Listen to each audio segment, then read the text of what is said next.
Okay, your middle name is Macho, but I'm wondering if you ever cry. Has Macho Man ever cried? July 13th, 1992. Arsenio Hall asks Randy Savage a simple question, and his answer is a must-see. Oh, yeah. Really? Uh-huh. It's okay for macho men to show every emotion available right there, you know, because I've cried 1,000 times, I'm gonna cry some more.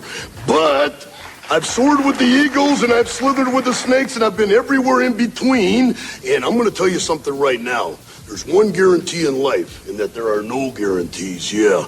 And understand this. Yeah. Nobody likes a quitter. Nobody said life was easy, so if you get knocked down, take the standing 8 count, get back up, and fight again. And you're a macho maniac. Dig it.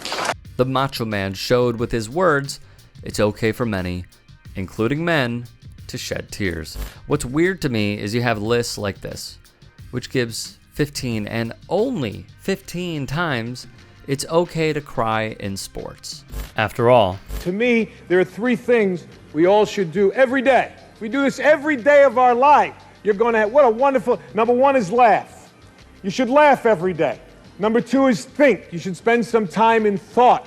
And number 3 is you should have your emotions moved to tears. Could be happiness or joy. But think about it. If you laugh, you think, and you cry, that's a full day. That's a heck of a day. You do that 7 days a week, you're going to have something special. Is Jimmy V's speech not one of the greatest we've ever heard in sports? LeBron James cried after fulfilling his promise, bringing a championship back home to the land, Cleveland, Ohio. He's even admitted to having his emotions drive him to tears after watching inspirational films and, at times, losing sight of his family's role in his quest for greatness. Hip-hop artist Scarface would say he never seen a man cry till he's seen a man die. We wasn't supposed to be here. You made us believe. You kept us off the street, put clothes on our backs, food on the table. When you didn't eat, you made sure we ate. You went to sleep hungry. You sacrificed for us. You the real MVP.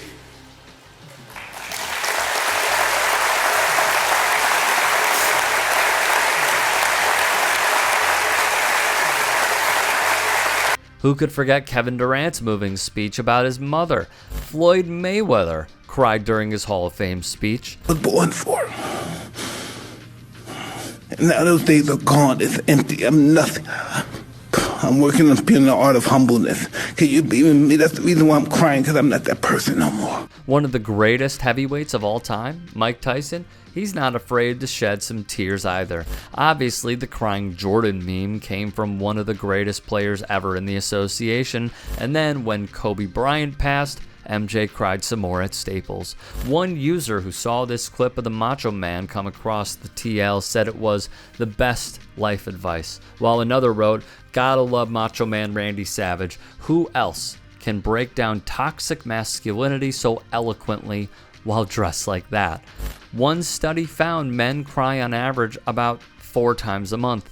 Women, on the other hand, weep about 3 times in a given month.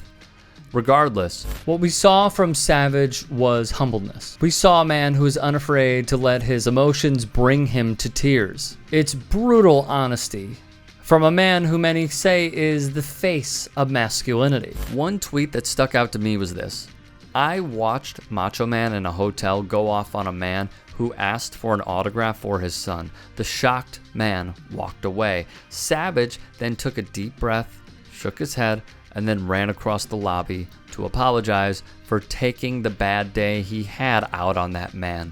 That takes integrity. Randy Macho Man Savage lived 1,000 lives in one. He went from being a promising baseball prospect in the Cardinals farm system before being injured to becoming one of the biggest stars in wrestling history to finding peace in retirement before his untimely death. At the time of this interview, few knew about his baseball career. The world was unaware of his real-life divorce from on-screen wife, Miss Elizabeth, or that behind the veneer of unmatched masculinity was a man racked with jealousy, anxiety, and addiction. That's what makes this so much more poignant to revisit now. These aren't the hollow words of a wrestler trying to amp up a crowd or inspire fans, but a man very serious about his life philosophy. He was unafraid to cry, he knew what it was like to get knocked down, and his legacy soared above it all.